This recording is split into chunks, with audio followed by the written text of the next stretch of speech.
গুরু ব্রহ্মা গুরু বিষ্ণু গুরু দেব মহেশ্বর গুরুবে পরম ব্রহ্মা তৎময় শ্রী গুরুবেই নমঃ। নমস্কার বন্ধুরা, বেঙ্গলি ব্লগার নুপুরের চ্যানেলে আপনাদের সবাইকে স্বাগত। ওয়াইটিতে খুব চর্চার বিষয় এখন ভগবান ভগবান নিয়ে খুব চর্চার বিষয়। এক একজন এক এক রকম মন্তব্য রাখছে, এক এক রকম বলছে। আর যারা সাধিকা আছে তারা তো এক একটা ধরনের এক এক রকম কথা বলছে, ভরে পড়ে অনেক কিছু বলে দিচ্ছে, ভবিষ্যৎ বলে দেবে। সে নিজের ভবিষ্যতই জানে না, সে অন্যের ভবিষ্যৎ কি করে বলবে, তাই না বন্ধুরা? খনা খনার বচন আমরা সবাই জানি। খনা যেগুলো বলে সেগুলো কিন্তু খুব মিলে যায়, তাই না? খনার বচনগুলো খুব মিলে যায়, কিন্তু খনা কি তার নিজের ভবিষ্যৎ জানতে পেরেছিল? জানতে পারেনি। বিধাতা আমাদের কপালে যা লিখে দিয়ে যাবে সেটাই হবে, না এক চিল এদিক না এক চিল ওদিক। পয়সা, টাকার লোভ, পয়সা ইনকাম করতে হবে, সেটা যেইভাবে হোক, মানুষকে বোকা বানিয়ে হোক, উল্টোপাল্টা বলে হোক, পয়সা কামাতে হবে। পয়সার দাম বেশি, তাই না? মানুষের মনের দাম নেই, মানুষের ভালোবাসার দাম নেই, টাকার দাম আছে।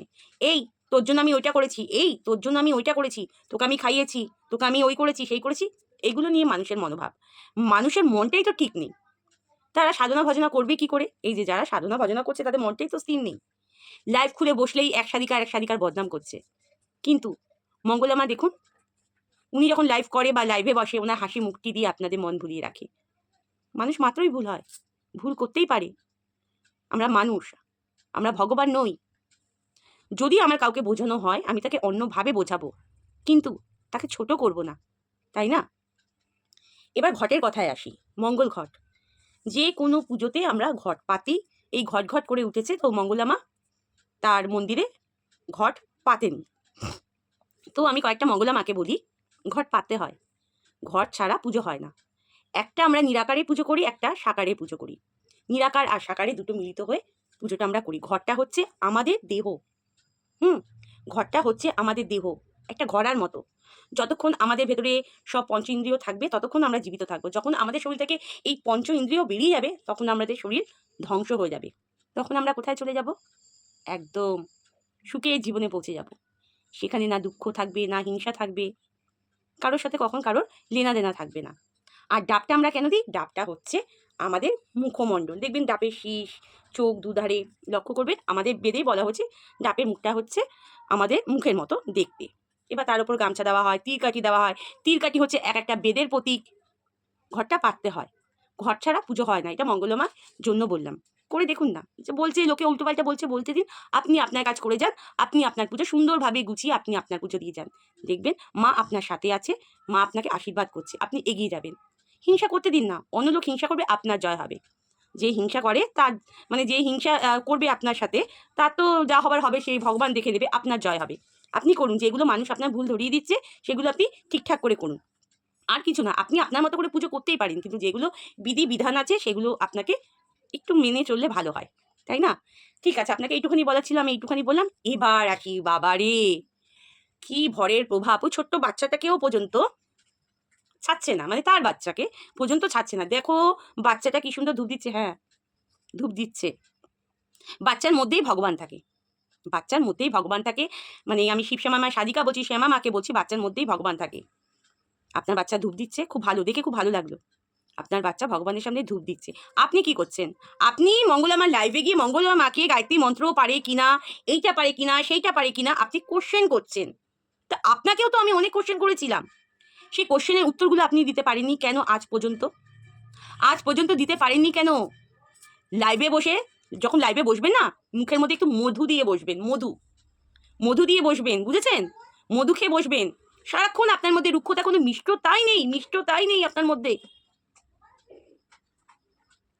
আপনি আজকে মঙ্গলার মার মতো আপনি হতে চাইছেন, সেটা সবাই বুঝতে পারছে, সেটা সবাই বুঝতে পারছে। আপনারও অনেক প্রচণ্ড ভুল, আপনারও প্রচণ্ড ভুল। আপনি যখন পুজোতে বসেন তো জপের কর ধরেন না কেন?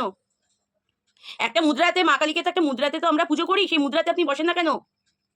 ভর এক সেকেন্ডের ব্যাপার, আপনাকে ছুটছে লোকে, আপনাকে ওই করছে। ছোঁয়া তো দূরের কথা, ধাক্কা দিয়ে একদম বাহির করে দেবে, ধাক্কা দিয়ে বাহির করে দেবে, বুঝেছেন? মানে মন্দাবাজি পেয়ে বসেছে। আর একটা কাজ করুন, ওই যে বলে না আমার মন্দিরে এসো, আমার মন্দির খুব জাগ্রত।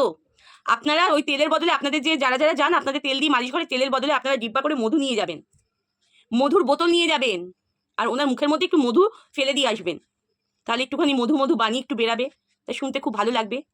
মঙ্গল ঘট কেন পাতা হয়, মঙ্গল ঘট কেন পাতা হয় বলবো তোমাদের, আজ পর্যন্ত তো বলতে পারলেন না। আর মা কালী পুজো, খালি আসনে বসে মা কালী পুজো হয়? মা কালী পুজো হয়? যারা জানে না তাদের আপনি বোকা বানাবেন, আর যারা পুজো অর্চনা সম্বন্ধে জানে তাদের একদম বোকা বানাতে আসবেন না, বুঝেছেন? একদম বোকা বানাতে আসবেন না। মাকে পেছনে রেখে সামনে বসে ভিডিও করে বক বক বক বক করে টিকটিকি নাড়লে টিকটিক টিকটিক করছে। দেখো আমার মা, সব জীবজন্তুর মধ্যেই ভগবান থাকে। আপনি শিখুন নিয়ম কানুন, আপনাকে কাউকে শেখাতে হবে না, বুঝেছেন? কাউকে শেখাতে হবে না। খালি রুক্ষতা রুক্ষতা, আপনার মধ্যে রুক্ষতা। ভালো কিছু শিখুন, কারোর থেকে শিখতে হলে ভালো কিছু শিখুন, খারাপ যে জিনিসগুলো আছে সেগুলো শেখার দরকার নেই, ঝেড়ে ফেলে দিন। আপনি কে শেখানোর? আপনি কে? মঙ্গলামায় অনেক ভক্ত আছে, ভক্তরা বলবে যে মা আপনি এটা করুন, ওইটাতে ওইটা করুন। আপনার কথা সে শুনতে যাবে কেন? হ্যাঁ, তাকে নিচু করে ছোট করে ভেবেছেন আপনি ওপরে উঠবেন? একদম না, কাউকে ছোট করে কাউকে ওপরে ওঠা যায় না। ভগবান নিয়ে মানে একদম ছেলে খেলা পেয়ে বসেছে, ছেলে খেলা। সচ্চা, সত্য কথা বলে, সর্বদা সত্য কথা বলে। ভগবান সবাইকে ভালো রেখো, গুরুদেব সবাই গুরুদেব, ও গুরুদেবের কথা বলতে আসছে আমার খালি ওই কথাটাই মনে পড়ে। নিজে গুরু জানে না কে? নিজের গুরুকে সেটাই জানে না। উনি মানুষকে তেল মালিশ মালিশ করে একদম ভালো করে দিচ্ছে। এমনিতেও মাথা যন্ত্রণা হলে, ঘাড় ব্যথা হলে বাড়ির লোক তেল মালিশ করলে এমনিতেই ভালো লাগে, তখন আর ঘাড় ব্যথা করে না। সবাই বোতলে বোতলে তেল নিয়ে যাবেন না, বললাম না? বোতলে বোতলে আপনারা মধু নিয়ে যান, মধু মধু মধু। ওনাকে বিশেষ করে 1 গ্লাস করে মধু ওনাকে গিয়ে ঢেলে দিয়ে আসুন। মধু, মধুভাষী হবে তাহলে। আপনাকে তো বলেছিলাম আপনার কৃষ্ণকালী মায়ের জন্য এত কষ্টে আপনার ব্যাকুল হয়ে যাচ্ছেন, এত কষ্ট লাগছে, তো কৃষ্ণকালী মায়ের জন্য আপনি ভোগ নিবেদন করছেন আপনার মন্দিরে? আমি তো বলেছিলাম, করেছেন। আপনি মঙ্গলমার লাইভে গিয়ে আপনি বলেন গায়ত্রী মন্ত্র জানো কিনা, এইটা জানো কিনা, সেইটা জানো কিনা, সবাই সবকিছু জানে, কিন্তু আপনার মতো এইটাতে এইটা করে প্রকাশ করে না। সাধনা কোনো বিক্রির জিনিস নয় যে বাজারে গেলাম, দিলাম, আলু পটলের মতো কিনলাম, দোকানদারের মতো বিক্রি করলাম। সাধনা জিনিস বিক্রির না, সেটা গুপ্ত জিনিস, সেটা মানুষের ভালো কাজে লাগায়। আর আপনি মানে তার লাইভে যাচ্ছেন, তার কৃষ্ণকালী মাকে বলছেন ডাইনি, ডাইনি বলছেন, ওখানে ডাইনির বসবাস। হ্যাঁ, খুব বার বেড়ে গেছেন, প্রচন্ড বার বেড়ে গেছেন। এতবার বাড়বেন না, এতবার বাড়বেন না, মানুষের ধৈর্যের সীমা ছাড়াবেন না। একটুখানি বলার ছিল, আবার বলবো, আবার বলবো, আপনাকে নিয়ে আবার ভিডিও নামাবো। আর মঙ্গলামার যদি কিছু ভুল হয়ে থাকে সেটা বললে মঙ্গলামা নিশ্চয়ই শুনবে, সেটা করার চেষ্টা করবে উনি। খালি ঘর পরিষ্কার ঘর পরিষ্কার ঘর পরিষ্কার দেখে লাভ নেই, মনটাকে পরিষ্কার রাখুন। মনটার মধ্যেই তো সব কিছু, টাকা টাকা টাকার লোভ, টাকার লোভ। কিছু নেন না? বলো বলো, তোমাদের থেকে কিছু নেই? ঢং পেয়ে বসেছে। তা লিমিট রাখুন, লিমিট, লিমিট ক্রস করবেন না, বুঝেছেন? লিমিট ক্রস করবেন না। বন্ধুরা তোমরা কমেন্টের মাধ্যমে জানাবে, আর লাইক কমেন্ট অবশ্যই করবে, তোমাদের মন্তব্য জানাবে। আমারও অনেক কিছু বলতেও ভুল হতে পারে, আমার যদি ভুল হয়ে থাকে সেটা অবশ্যই আপনারা বলবেন। আমারও যদি কিছু ভুল হয়ে থাকে অবশ্যই বলবেন, জানাবেন যে আপনি এই কথাটা ঠিক বলেননি, এই কথাটা ভুল বলেছেন। এবার লাস্টে এবার আমার আর একটা টোটকা আমি দিয়ে নিই। দেখুন, বাড়িঘর পরিষ্কার পরিচ্ছন্ন রাখা প্রয়োজন। হ্যাঁ, যত আপনি পরিষ্কার পরিচ্ছন্ন রাখবেন তত ভালো ভালো জিনিস আপনার ঘরে ঢুকবে, বুঝেছেন তো? সবার আগে হচ্ছে পরিষ্কার বাথরুম। বাথরুমটা ভালোভাবে কিন্তু পরিষ্কার পরিচ্ছন্ন রাখতে হবে, বুঝেছেন তো? একটা কাজ করবেন, এটা রোজও করতে পারেন। একটা প্রদীপ নেবেন, প্রদীপের মধ্যে হচ্ছে একটা কর্পূর, একটু দারচিনি, আর হচ্ছে একটা এলাচ ধরিয়ে বাথরুমের মধ্যে রেখে দিন।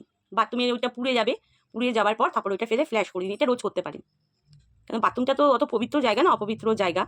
এই জন্য বলছি বাথরুমটাকে সবসময় ভালো করে চাকাচাক পরিষ্কার করে রাখবেন। আর বাথরুম যাতে বেশিক্ষণ ভেজা না থাকে, বাথরুমটা যাতে শুকনো থাকে, বুঝেছেন? তাহলে দেখবেন আপনাদের ঘরে ভালো হবে, আপনাদের ভালো হবে। ভালো যখন আমরা ভালো কিছু পরিষ্কার পরিচ্ছন্ন করি আমাদের মন ভালো লাগে, তাই না? ভালো ভালো তখন জিনিস আসতে থাকবে। মনটা আগে আগে তো পরিষ্কার রাখতে হবে, তারপর তো এগুলো করতে হবে, তাই না?